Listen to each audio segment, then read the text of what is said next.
Ravi Prakash Siliconandhra hospital Kuchipudi super speciality వైద్య సేవలు పూర్తిగా ఉచితం. కర్నూలు జిల్లా ఆదోని బీజేపీ ఎమ్మెల్యే పార్థసారథి ప్రస్తుతం మనతో ఉన్నారు. మాట్లాడదాం. అసెంబ్లీలో ప్రశ్నోత్తరాల సమయంలో బీజేపీ ఎమ్మెల్యేలు ఎక్కువగా ప్రశ్నలు లేవనెత్తున్నారు. మాట్లాడదాం. ఏంటి సార్, స్వపక్షంలో విపక్షం ఎక్కువగా మీరు విష్ణుకుమార్ రాజు గారు ఎక్కువగా క్వశ్చన్ రైజ్ చేస్తున్నారు, స్వపక్షంలో విపక్షం లాగా? స్వపక్షం లేదు, విపక్షం లేదు. ఇప్పుడు అంతా ఒకటే ఉంది. ఇప్పుడు ఎవరైతే 11 సీట్లు వచ్చినాయో వాళ్ళకి అనిపించట్లేదు అసెంబ్లీలో. సో వచ్చే బిల్లుల మీద కానీ వచ్చే చర్చల్లో యాక్టివ్గా పాల్గొనడం, ప్రభుత్వానికి సూచనలు మేమేమే ఇచ్చుకోవాల్సిన పరిస్థితి ఉంది కదా. కాబట్టి కొంత యాక్టివ్గా ఉంటాం. విష్ణుకుమార్ రాజు గారు మా శాసన సభలో భారతీయ జనతా పార్టీ పక్ష నేతగా ఈరోజే ప్రకటించాము, విప్పుగా అలాగే ఆదినారాయణ రెడ్డి గారిని ప్రకటించాము. సో నేను కూడా కొంత యాక్టివ్గా ఉంటాను కాబట్టి చర్చల్లో సర్వసాధారణంగానే మా పాత్ర ఎక్కువగానే ఉంటుంది, అంతే, అంతమించి ఏం లేదు. అంటే ఇప్పుడు మద్యానికి సంబంధించినటువంటి శ్వేతపత్రం రిలీజ్ చేశారు. ఎలాంటి చర్యలు ఉండబోతున్నాయి సార్?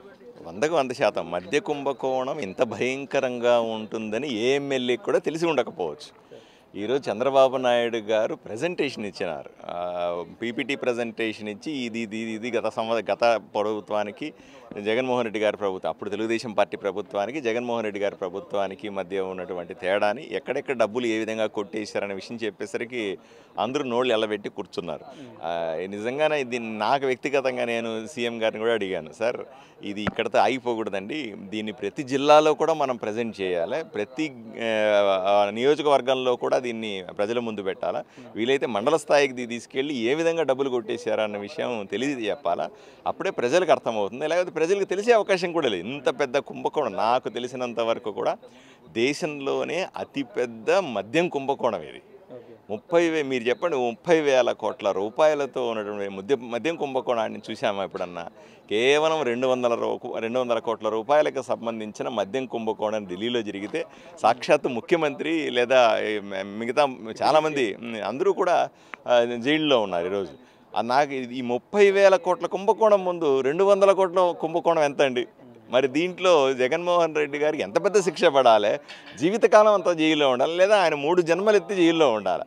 అంత భయంకరమైన కుంభకోణాన్ని, ఆర్థిక నేరాన్ని, దుర్మార్గాన్ని, అధికారాన్ని అడ్డం పెట్టుకొని దోచేయడానికి పాల్పడ్డాడంటే దీన్ని శాసనసభలో ఉన్న ఎమ్మెల్యేలందరూ ముక్తకంఠంతో, సార్ ఏదన్నా చేయండి, ఇంకేదన్నా చేయండి, దయచేసి దీని మీద మరింత లోతైన ఎంక్వైరీ చేసి దీంట్లో నిజానిజాలు బయటపెట్టండి, ప్రజలకు తెలియాల్సిన అవసరం ఉంది, మాకు కూడా తెలియాల్సిన అవసరం ఉంది అని అందరూ కలిసి చెప్పారు. అందువల్ల సిబిసిఐడి ఎంక్వైరీ చేస్తూ దీంట్లో ఆర్థికపరమైన అంశాలు కూడా ఉన్నాయి కాబట్టి ఈడీకి కూడా రెఫర్ చేస్తూ నిర్ణయం తీసుకోవడం జరిగింది.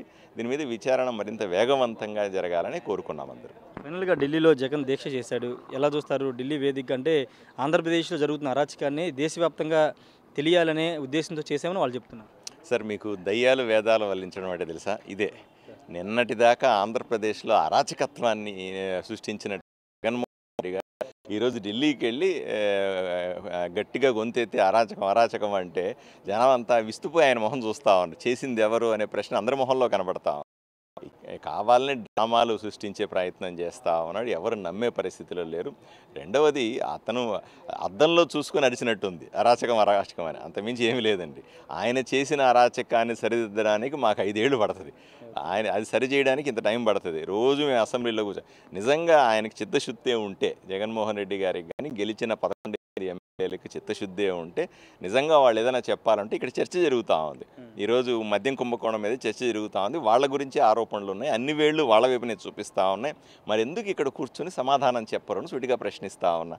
ఇక్కడి నుంచి తప్పించుకోవడానికి అక్కడ ఏదో దీక్ష చేస్తున్నామనే పేరు మీద అక్కడికి పోయి అసెంబ్లీలో తప్పించుకొని తిరుగుతూ ఉన్నారు. ఇప్పుడు ఎమ్మెల్యేలంతా మేము కూడా క్యూరియస్గా ఉన్నాం, అరే 30,000 కోట్ల కుంభకోణం, ఎదురుగా మనిషి ఉన్నాడు కదా, ఆయన ఇక్కడే కూర్చొని మా అందరికి సమాధానం చెప్పొచ్చుగా. చంద్రబాబు నాయుడు గారు చేస్తున్న ప్రజెంటేషన్ అంతా తప్పు, ఇది నేను చేసింది ఇది, ఆయనే ప్రజెంటేషన్ ఇస్తే వద్దన్నా మేమేమన్నా. అట్లా దాన్ని తప్పించుకోవడానికి ఎక్కడో పోయి అన్ని అబద్ధాలు మాట్లాడుతూ ఉన్నాడు. ఏదో దీక్ష పేరుతో కొంగ జపం చేస్తూ ఉంటారని చూసారు, అట్లాంటివి చేస్తూ ఉన్నాడు. ఇవన్నీ కూడా ఉపయోగం లేనివి, ప్రజలు అర్థం చేసుకున్నారు ఇప్పటికే. అతని నుంచి బయటపడినారు ఒకటి, అతను చేసిన మేము చేయాల్సింది ఒకటి, సుపరిపాలన ఇవ్వడం ఒకటి కూటమి ప్రభుత్వం.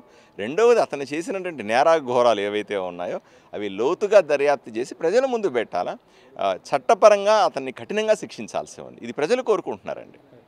Thank you sir. ఖచ్చితంగా జగన్ ఢిల్లీ దీక్ష దెయ్యాలు వేదాలు వల్లించినట్లుందని ఆదోని ఎమ్మెల్యే పార్థసారథి చెప్తూ ఉన్నారు. గత ప్రభుత్వ హయాంలో అంటే ఎమ్మెల్యేలు కూడా విస్తుపోయేలాగా ఈరోజు పవర్ పాయింట్ ప్రజెంటేషన్లో వాస్తవాలు బయటకు వచ్చాయని చెప్తున్నారు. అంతేకాదు ఈ మద్యం స్కామ్ అనేది ప్రతి జిల్లాలో ప్రతి మండలాల్లో కూడా అక్కడ పవర్ పాయింట్ ప్రజెంటేషన్ ద్వారా ప్రజలకు వివరించాల్సిన అవసరం ఉంది. ఎందుకంటే వైసీపీ హయాంలో జరిగినటువంటి ఈ స్కాము అంటే ఢిల్లీ మద్యం స్కామ్ 200 కోట్లు అనుకుంటే ఇక్కడ 30,000 కోట్ల స్కామ్ జరిగింది. అంటే ఏ స్థాయిలో అవినీతి జరిగిందో ప్రజలందరూ కూడా తెలియాలని ముఖ్యమంత్రి కూడా చెప్పారు. ముఖ్యమంత్రి గారు కూడా దీని మీద చర్యలు తీసుకుంటామని చెప్తున్నారు. ఏదేమైనప్పటికీ జగన్ గత 5 ఏళ్లలో చేసిన అరాచక పాలనని మర్చిపోలేదు ప్రజలు. ఇప్పుడు ఆంధ్రప్రదేశ్లో 40 రోజుల్లో అరాచక పాలన అంటూ జగన్ మాట్లాడడం పట్ల ప్రజలు కూడా చెదరించుకుంటున్నారని పార్థసారథి చెప్తున్నారు. Camera person ప్రసాద్తో Rayesh RTV assembly నుండి. మరిన్ని వీడియోస్ కోసం ఛానల్ ని సబ్స్క్రైబ్ చేయండి. లేటెస్ట్ అప్డేట్స్ కోసం వాట్సాప్ ఛానల్ ని ఫాలో చేయండి.